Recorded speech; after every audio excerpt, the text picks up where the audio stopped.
how to make your drone's motors beep after it's inactive. So if you crash into a field and you don't know where your drone is, then you can use this one.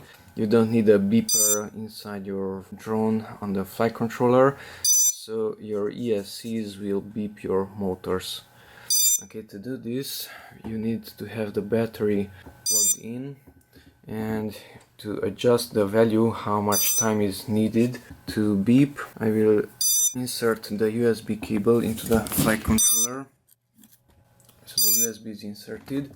Now BLHeli configurator, I will use this one, and I should also remove the propellers, but I won't do it right now. So click on the connect button, connect the power, the battery is plugged in, the LiPo, and remove your propellers. Okay, so after this, read setup.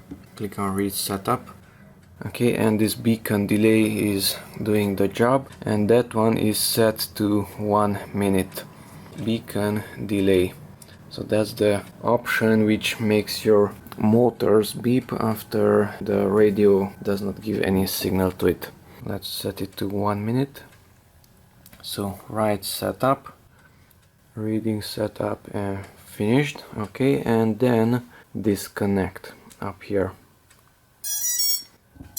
The drone restarted, and after this, after around 1 minute, it should beep again. And yes, it's beeping. And by the way, this will work even if your radio is on. So if you are not touching anything, then it will beep after 1 minute. And arming it, it will make it silent.